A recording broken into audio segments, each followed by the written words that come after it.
그래서 아까 최준영님께서 이제 플레이 빌더를 가지고 디벨로퍼스 안에서 이제 플레이를 어떻게 만드는지를 설명을 드렸잖아요. 그러면 사실 플레이 빌더만 가지고도 플레이를 만들 수 있어요. 근데 뭐 DB 정보를 가져온다던가 뭐 어떤 서버에서 처리를 해야 되는 부분은 그 플레이 빌더만 가지고는 개발이 힘들죠. 그래서 되게 간단한 플레이만 개발이 가능할 거예요. 그래서 이제 그 플레이 빌더 쪽에서 만들어진 내용과 이제 백엔드 프록시 서버라는 부분과 연동을 하는 부분이 필요하게 되는 거죠. 그래서 백엔드 프록시는 그냥 뭐 외부 연동 서버라고 보시면 돼요. 그러니까 누구 플랫폼이 있고 본인이 만드신 서버가 있는데 그 플랫폼이랑 서버랑 통신을 하는 거죠. 근데 그 통신은 뭐 대단한 통신은 아니고 그냥 HTTP 베이스의 REST API 규격으로 그냥 통신을 합니다. 그래서 어려운 기술 아니고요. 되게 간단한 기술이고 어떨 때 필요하냐?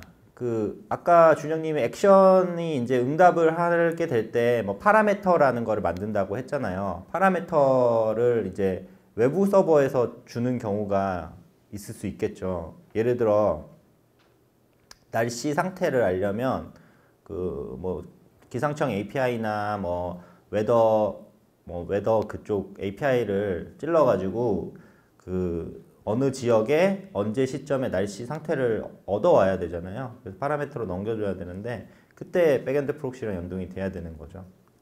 그리고 뭐 예를 들어 지하철 도착 예정 시간 API를 땡겨 오신다고 했을 때 그것도 마찬가지로 뭔가 중계해서 이제 플랫폼에서 중계하는 서버가 필요하잖아요. 플랫폼과 연동할 때. 그리고 뭐 어떤 특정 전화번호 DB를 가지고 계실 때 이런 것들을 연계하려면 중간에 백엔드 프록시 서버가 필요하게 되는 거예요. 또는 어떤 판단이 필요할 때 있잖아요. 그 사용자가 뭐 예를 들어 어떤 날짜를 말했는데 그게 무슨 요일인지를 판단하려면 뭐 마찬가지로 캘린더 클래스를 불러오든지 뭐 해가지고 서버에서 작업을 하셔야 되잖아요. 그럴 때. 그리고 사용자로부터 두 개의 엔티티, 그러니까는 두 개의 정보를 받아서 처리했는데 그 두 개가 정합성이 맞는지를 체크를 하려면 그 플레이 빌더에서는 할 수가 없어요. 그래서 백엔드 프록시 서버에서 처리해야 되는데 예를 들어 2월 31일이 받았어요. 날짜로. 근데 2월이랑 31일이라는 먼스 엔티티랑 데이트 엔티티로 받을 텐데 그거를 날짜에다가 넣어보니까 없는 날짜잖아요. 이런 정합성 체크할 때 혹은 일본의 유효 날씨 시간 알려줘라고 했을 때 일본 안에 유효기 없잖아요. 그러니까 이런 것들을 할 때 서버에서 판단을 해야 되는 거예요. 또는 서버에서 연산을 할 때 뭐 주사위 굴리기라는 나는 플레이를 만들고 싶어요. 그래서 주사위를 두 개 굴려줘 했는데 두 개를 뭐 랜덤 함수를 활용해 가지고 두 개를 뭐 만들어내는 것도 서버에서 해야 되는 거고 그 두 개를 합하는 서비스를 제공하고 싶을 때조차도 그 서버가 필요한 거죠. 백엔드 프록시 서버가. 그리고 아까 그 capability 인터페이스라고 디바이스를 제어하는 어떤 인터페이스가 있다고 했는데 그 인터페이스 안에 보면은 디렉티브라는 그 플레이 쪽에서 플랫폼한테 그 디바이스를 동작시키는 명령이 있어요. 그거를 사용할 때도 이제 서버에서 어떤 인텐트의 액션이 그러니까 예를 들어 음악 틀어줘라고 했을 때 음악 틀어줘의 액션이 있을 건데 그 액션에서 디렉티브를 올려주셔야지 플랫폼 쪽으로 그 디바이스를 제어하실 수 있는 거죠.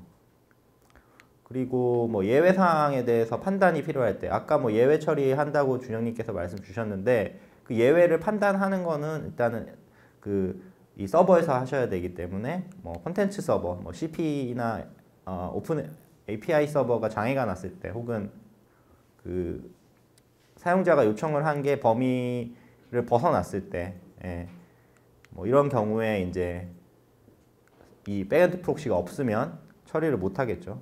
그래서 백엔드 프록시를 쓰는 거고요. 일단은 아까 플레이 빌더 안에서 이런 절차들을 아까 만든다고 준영님 말씀 주셨죠. 그래서 플레이 만들고 플레이 설정하는데 뭐 캐퍼빌리티 인터페이스 쓸지 말지, 뭐 예외사항 어떻게 처리할지, 백엔드 프록시 호출 URL 설정하는 거 어떻게 설정할지 설정을 하고, 그 다음에 아까 유저 어터런스 모델이라고 그 인텐트 만들고 엔티티 만들고 한다고 했잖아요. 그거 만들고 액션을 만들어서 이제 테스트하고 빌드해서 뭐 이렇게 하는 건데, 이 각각의 과정에서 이 빌더 외부에 있는 백엔드 프록시랑 이제 통신을 하는 거예요. 통신을 해서 뭐 액션별로 REST API 포맷을 파악을 하셔가지고 이제 서버 개발을 하셔야 됩니다.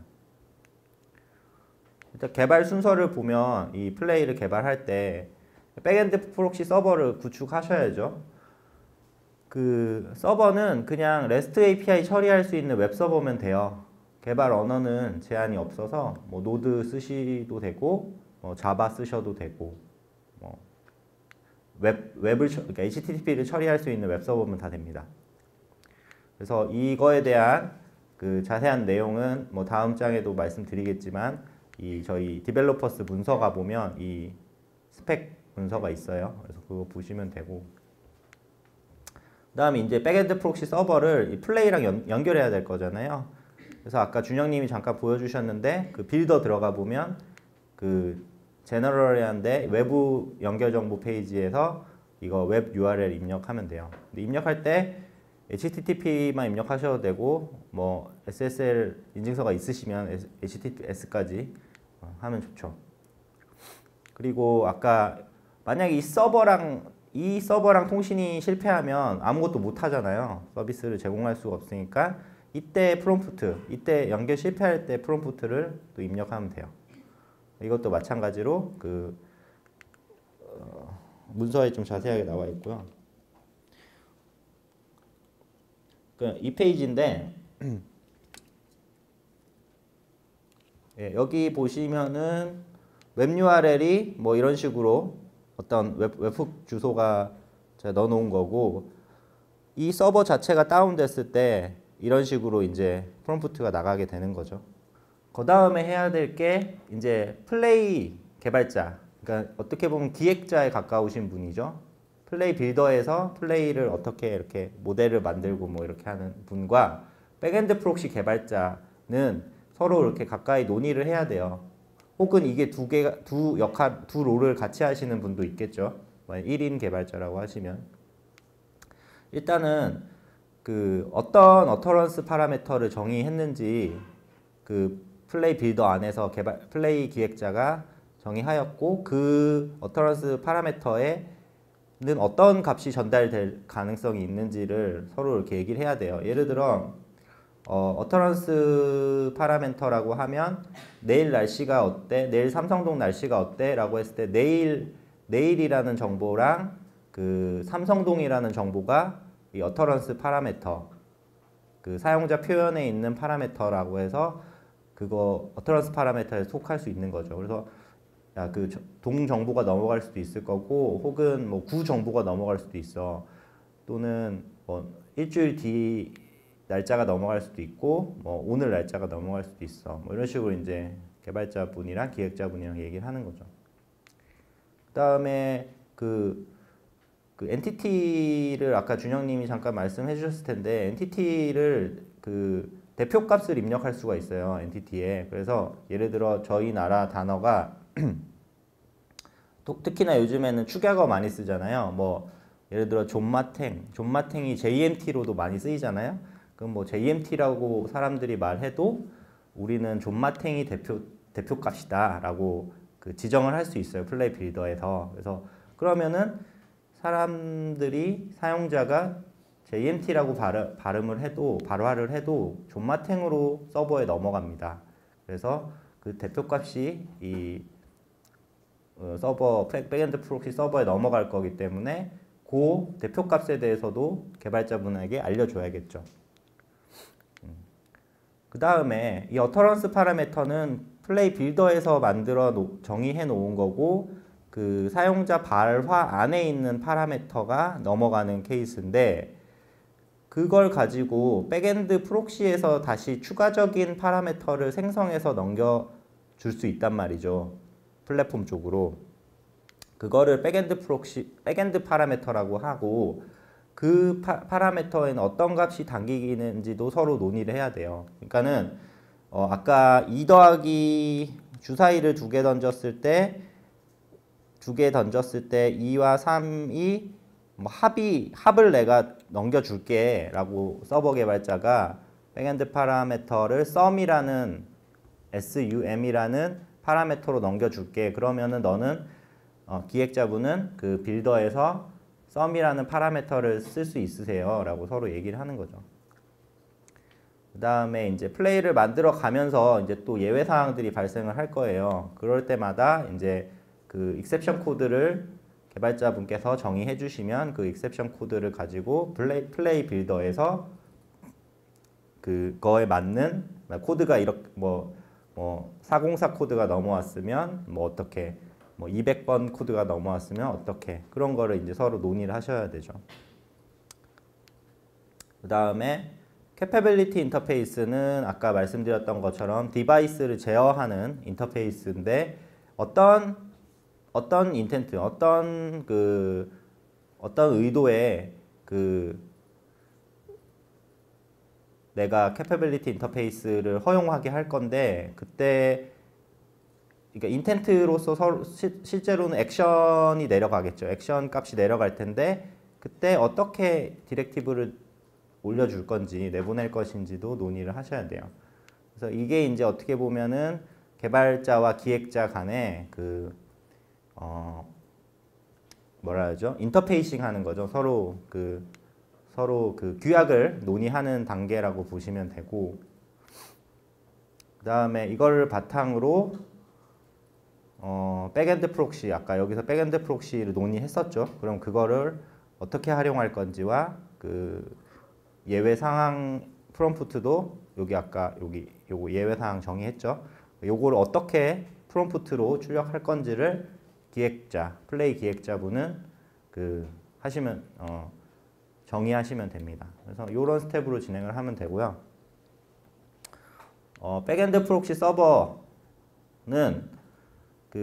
아까 말씀드린 거예요. 누구 플랫폼에서 어떤 지정된 포맷으로 이제 리퀘스트를 날릴 거예요. 백엔드 프록시 서버로. 근데 그 백엔드 프록시 서버와 또 다른 외부의 API 서버 포맷이 다를 수 있잖아요. 그러면은 그 중간에서 이제 뭐 브리징 역할을 하든지 랩핑하는 역할을 해서 그거 포맷을 변환해주기 위해서도 그 백엔드 프록시 서버가 필요한 거죠. 그 밖에 아까 제가 백엔드 프록시 서버가 필요한 이유들은 아까 쭉 설명을 드렸죠. 상황들은.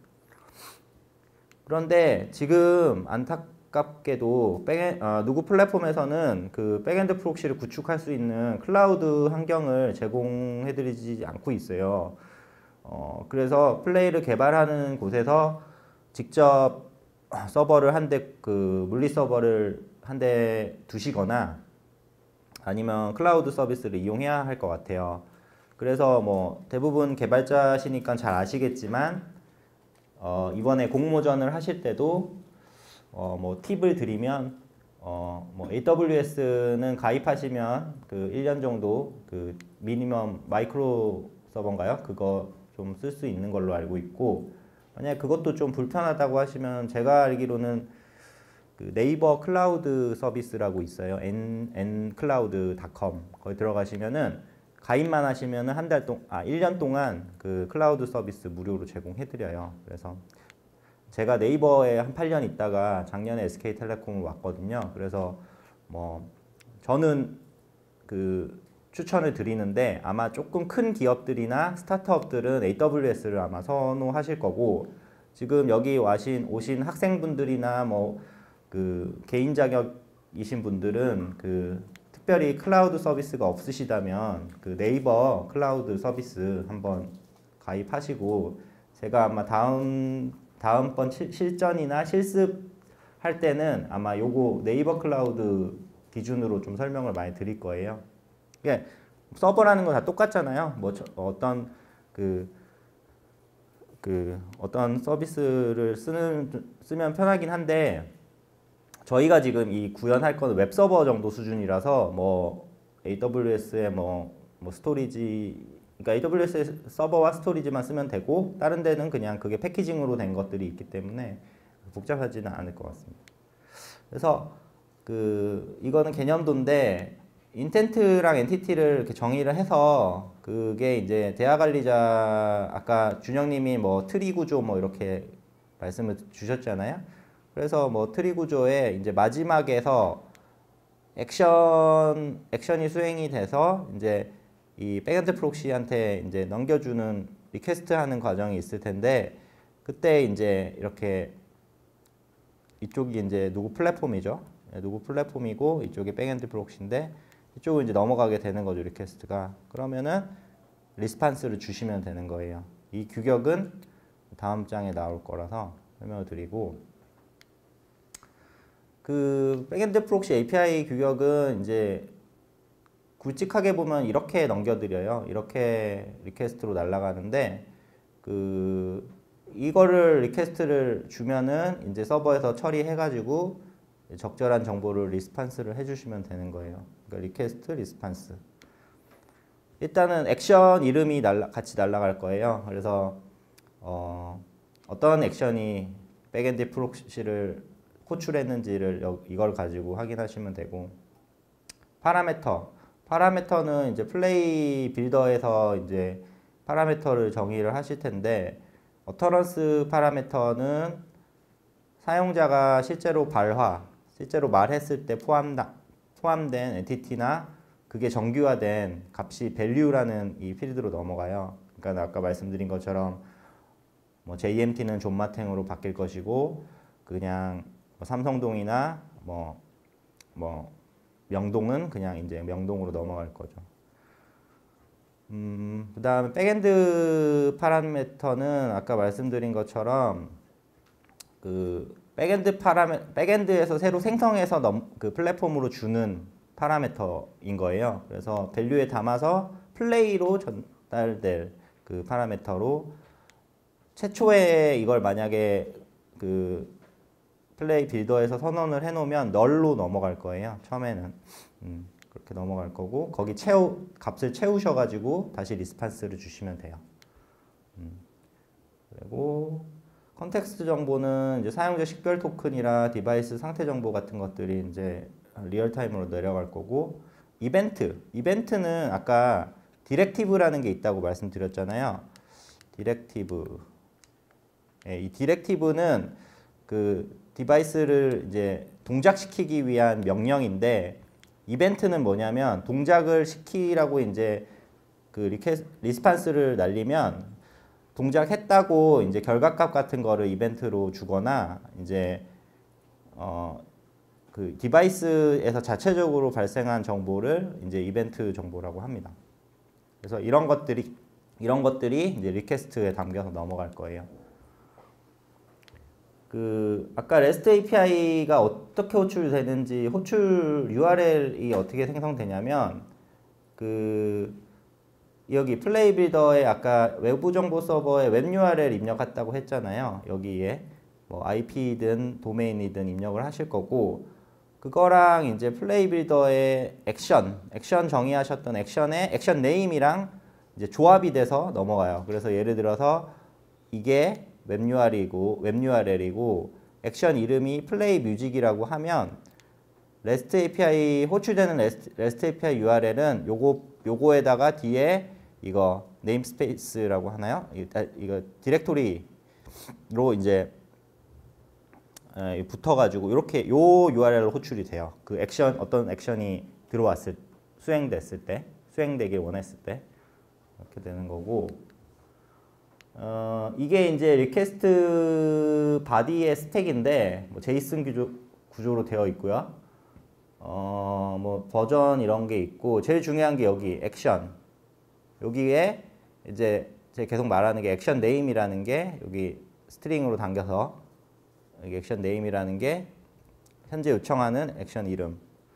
그 다음에가 여기 파라미터 필드인데 여기에 이제 키 값이랑 그 키 값의 타입, 밸류 이렇게 넘어가요. 그래서 이쪽에 보시면 키 값은 액션에서 정의한 플레이 빌더에서 정의한 파라미터 이름이 넘어갈 것이고 타입은 이게 사용자 발화에서 분석된 엔티티인 경우는 그 이 플레이 빌드에서 설정한 엔티티 타입이 넘어가는데 이거는 뭐 검증할 때 쓰시면 될 것 같고 밸리데이션 체크할 때 그다음에 이거 자체가 이제 뭐 그 파라미터의 그 뭐냐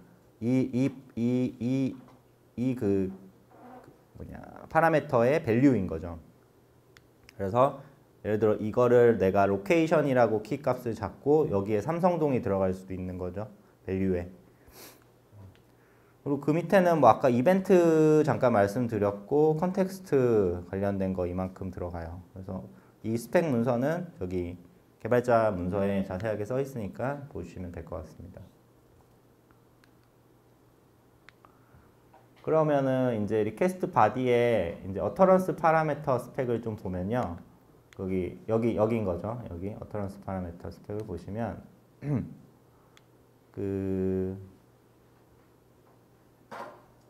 이거 제이슨 포맷은 거기 레퍼런스 참조하시면 되고 그 제이슨 규격이 이제 저희도 플랫폼이 지금 완전히 픽스된 게 아니라 더 추가될 수가 있어요. 필드가. 그렇기 때문에 필드 추가하는 거에 영향 없도록 그거 파싱할 때 뭐 대부분 제이슨은 이거 추가되더라도 잘 처리되는 걸로 알고 있는데 혹시나 이제 추가되는 거에 영향이 없도록 구현하셔야 되고 이 플레이 빌더에 설정한 값들에 결정되는 필드는 액션의 파라미터 여기인 거죠. 여기가 이제 이게 되는 거고 아까 앞에 잠깐 말씀드렸던 건데 키랑 타입이랑 밸류로 또 나눠지고 키는 이제 그 파라미터 네임들 파라미터 네임들이고 타입은 아까 말한 것처럼 엔티티 타입에 이제 타입이 넘어오는 거고 밸류는 이제 실제로 그 파라미터에 할당된 값이 넘어오는 거죠. 그래서 어터런스 파라미터는 만약에 이게 그 필수 값이 아니라고 그러니까 필수라고 체크를 하시면은 이게 안 들어오면은 계속 물어보게 되어 있어요. 플레이 빌더에서 예를 들어 알람 설정하는 바라라고 했을 때 알람 시간을 입력을 안 하면 알람을 할 수가 없잖아요. 그래서 알람 시간의 경우는 필수로 체크를 하셔야 되는 상황이 되는 거죠. 아니면은 그 서버에서 디폴트로 뭐 시간을 말하지 않으면은 뭐 지금 시간으로부터 뭐 10분 뒤를 디폴트로 로직을 구현하셔도 되는데 뭐 대부분은 사용자가 원하는 시간을 하는 게 알람이기 때문에 이게 값이 있을 수도 있고 없을 수도 있는 거죠. 이 어터런스 파라미터는. 그리고 백엔드 파라미터도 이제 이게 백엔드 파라미터도 이제 첫 번째 호출일 때는 대부분 널로 넘어갈 거고 그게 이제 대화가 멀티턴으로 지속되면서 이미 값이 채워져 있을 수도 있는 거죠. 서버에서 한번 백엔드 프록시에서 한번 채워놨을 수도 있는 거죠. 그리고 이제 여기서 이미 그 어터런스 파라미터 얘기하면서 여기 백엔드 파라미터 얘기도 좀 했는데 백엔드 프록시에서 처리한 결과를 가져오는 용도로 사용되기 때문에 최초의 리퀘스트 바디에서는 널을 갖게 되는 거고요. 이거를 어떤 값으로 채울지는 이제 그 정의한 액션의 용도에 따라서 이제 자유롭게 쓰시면 되고. 근데 다만 아까 말씀드린 것처럼 플레이 빌더 기획자랑 플레이 기획자랑 백엔드 서버 개발자랑 이거를 같이 좀 사전에 논의를 해서 어떤 값이 넘어가는지를 서로 얘기를 해놔야겠죠. 그래서 여기 같이 보면 어터런스 파라미터에 데이트 타임이라고 파라미터 네임을 적어놨고 이 엔티티 타입이 이게 뭐 bid 언더바 dt 언더바 day가 이게 빌트인 엔티티예요. 날짜에 대한. 이거는 보면 이쪽에 파라미터에 파라미터 네임이 데이트 타임이고 타입은 bid 언더바 dt 언더바 day가 넘어갈 거고 밸류는 사용자가 말할 때마다 바뀌겠죠. 오늘, 뭐 내일, 뭐 다음 주 월요일 뭐 이런 식으로 이 밸류는 서버에 전달되는 밸류가 바뀌는 거예요. 그리고 아까 여기서 백엔드 프록시 사용 여부를 체크를 해놓으면 이게 이렇게 밑에 생겨가지고 백엔드 파라미터를 설정하실 수가 있어요.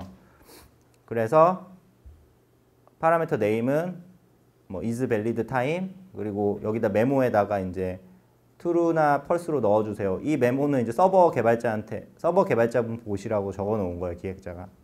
그러면은 최초에 리퀘스트 날라갔을 때는 is valid time이 타입도 널이고 뭐 밸류도 널로 넘어가겠죠.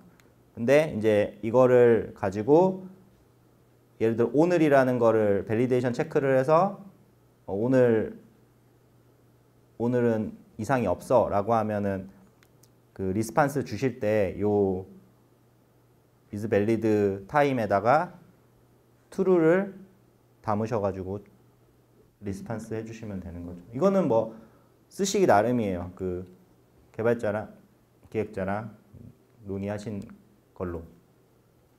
그러면 앞서서 이제 리퀘스트 쪽 스펙을 다 봤잖아요. 그러면 이제 리퀘스트 처리하시고 이제 다시 누구 플랫폼 쪽으로 리스판스를 주셔야 되잖아요. 그때 스펙을 보시면은 뭐 버전, 리졸트 코드, 아웃풋, 뭐 디렉티브 이렇게 있어요. 근데 버전은 뭐 버전이시고 리졸트 코드가 이제 그 처리가 잘 됐는지 그 리퀘스트를 받아서 백엔드 프록시 서버에서 처리를 했을 때 처리가 어땠는지를 이 리졸트 코드에 담아서 주시면 되고 정상일 경우는 오케이 주시면 됩니다. 근데 이거 오케이 말고 다른 거는 다 성공 아닌 걸로 체크한다고 하니까는 주의해서 주시고요. 만약에 서버 처리하다가 예외가 발생했어요. 그러면은 그 사전에 기획자분이랑 개발자분이랑 논의하신 리졸트 코드를 넘겨주셔도 되고요. 그러면은 리졸트 코드를 처리하는 응답은 그 플레이 빌더에서 뭐 400번일 때는 뭐 지금 서버가 API 서버가 뭐 불안정합니다. 뭐 200번일 때는 지금 뭐 DB 서버가 다운됐습니다. 뭐 이런 식으로 케이스 바이로 이제 예외에 대한 상황을 말해줄 수 있는 거죠. 이렇게 하시면 되고 제일 중요한 게 이제 아웃풋 부분인데 아웃풋 부분도 이제 여기인데 그 키랑 밸류 쌍으로 이렇게 되어 있어요. 아까는 리퀘스트는 키랑 타입 밸류 이 하위 빛으로 되어 있었는데 여기 리스판스 쪽은 그냥 키랑 밸류로만 되어 있어요. 왜 이렇게 나는지 모르겠는데 하여튼 이 키 밸류로 처리한 결과를 전송하시면 됩니다. 그래서 중요한 거는 리퀘스트에서 줬던 키랑 키 값들이 다 키 밸류로 다 포함돼서 나와야 돼요. 그러니까 키가 빠지면 안 돼요. 예를 들어 여기서 키가 3개가 넘어왔어요. 키라는 그러니까 파라미터 3개를 넘겼어요. 그러면은 리스판스 주실 때도 파라미터 그 3개 다 포함해서 주셔야 된다고 합니다. 그래서 예를 들어 뭐 밸류는 그 리퀘스트에서 넘어왔을 때 밸류를 그 서버 백엔드 프록시 서버에서 처리하신 다음에 밸류 값을 뭐 바꿀 수도 있겠죠. 그래서 밸류는 리퀘스트랑 값이 같거나 다를 수도 있는 거고. 네.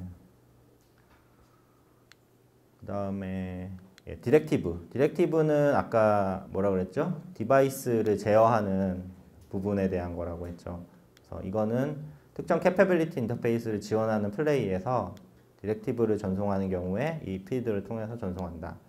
여기 예시가 있는데 그 디바이스를 제어하는 것 중에 지금 저희가 제공해 드리는 것 중에 그 오디오 플레이 그러니까 스트리밍 서비스를 하실 때 이 디렉티브를 쓰셔야 돼요. 그래서 오디오 플레이어라는 네임스페이스에 플레이라는 이 디렉티브로 쭉 달린 그 스펙들이 있어요. 그래서 요 디렉티브 관련해서는 아마 오늘 입문이지만 실전에서 좀 더 자세히 다룰 예정이에요. 그래서 혹시나 그 공모전 때 그 스트리밍 서비스, 예를 들어 ASMR이나 뭐 본인이 녹음한 음원을 제공하시고 싶다면은 이 스펙을 이해하셔야 됩니다. 그래서 요거 디렉티브 포맷도 그 문서에 자세하게 기술되어 있으니까 보시면 돼요. 그래서 뭐 리스판스의 이제 아웃풋 필드가 제일 중요하다고 말씀드렸는데 아까 다 설명드렸어요. 이 리퀘스트에 들어왔던 액션의 파라미터에 있던 모든 키를 동일하게 다시 리스판스 하실 때 전달해야 돼요. 다시 응답을 하셔야 돼요. 그래서 이 내용은 아까 다 말한 내용이고요. 리스판스에서 모든 값을 그대로 똑같이 포함하는 이유는 뭐 입출력이 명확하게 구분되지 않았기 때문이라고 합니다. 그래서 사용자 발화에 의해 설정된 어터런스 파라미터인 경우 백엔드 프록시에서 값을 바꾼 다음에 응답 텍스트에 사용할 수 있고 하지만 규격만 따른다면 뭐 어떻게 사용하든지 크게 문제가 없다고 합니다. 그 다음에 아까 리졸트 코드, 아까 여기서 이거 OK, 리졸트 코드 OK 이 부분, 이제 아웃풋 필드 외에는 리졸트 코드라는 필드가 정의되어 있는데 그 상황에 따라서 예외 처리할 수 있도록 넘겨주는 부분이고, OK일 경우는 OK라는 걸로 스트링으로 넘겨야 되고, 이게 아니면은 다 예외 처리된다고 생각하는 거죠. 그래서 익셉션 코드 정의하신 거 하면 되고, 이게 이제 일반 서비스랑 다르게 음성으로만 하는 서비스다 보니까 사용자가 제대로 이렇게 가이드를 해주지 않으면 막 예외 케이스로 막 넘어가요.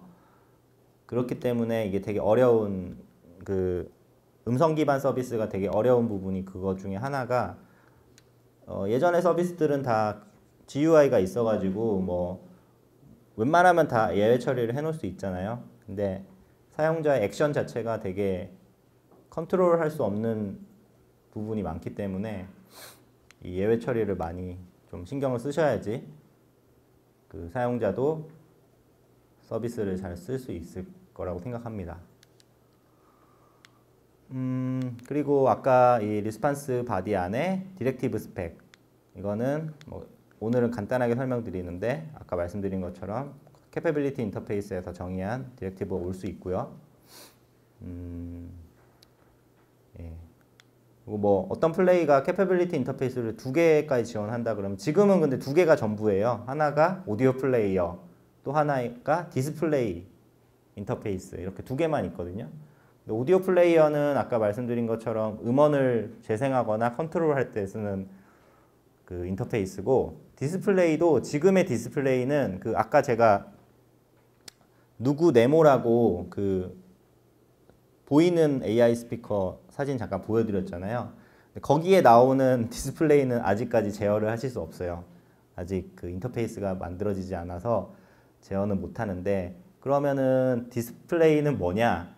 저희 T맵에 누구가 들어간다고 했는데, T맵은 앱이니까는 그 앱 안에 디스플레이가 표현이 되거든요. 일부가. 근데 지금 표현될 수 있는 디스플레이는 음원을 재생했을 때 컨트롤 바 생기잖아요. 다음 곡, 전 곡, 재생, 일시정지, 이거 컨트롤할 때 쓰는 디스플레이 인터페이스가 있어요. 그래서 2개까지 지원하고, 만약 2개 쓴다고 했을 때 이 필드, 디스플레이 디렉티브 필드는 뭐 하나도 안 넘어갈 수도 있고 1개 넘어갈 수도 있고 2개까지 넘어갈 수 있겠죠. 저는 이제 이게 제 플레이 만들던 건데 ASMR 플레이예요. 그래서 저는 오디오 플레이어를 쓴다고 해놓은 거죠. 근데 요 옆에 디스플레이가 있잖아요. 근데 이거는 지금으로서는 T맵에서 쓰는 컨트롤 바를 출력하는 디스플레이만 인터페이스가 있다. 향후적으로는 아까 보여드린 스피커, 그 보이는 AI 스피커에서 그 디스플레이를 제어할 수 있는 인터페이스도 같이 제공을 해드릴 예정입니다.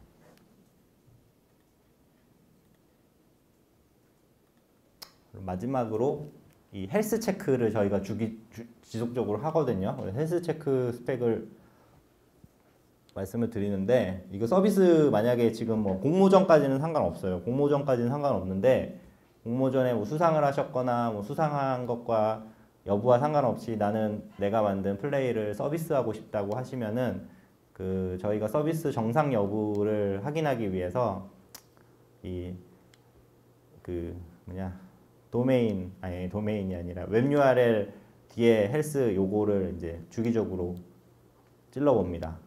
그래서 이제 서버 살아있는지 체크하니까는 요거 처리 좀 해주시면 될 것 같아요. 만약에 이게 200이 안 떨어진 상태가 오래 지속되면 저희가 서비스를 이렇게 임의로 내릴 수 있어요. 먼저 이제 통보는 할 텐데 그 지속이 오래되면 서비스를 내리는 게 정책으로 잡혀 있습니다. 네. 그래서 오늘은 여기까지 그 백엔드 프록시 서버 개발이라기보다는 그 백엔드 프록시 API에 대한 스펙에 대한 내용을 좀 알려드렸어요.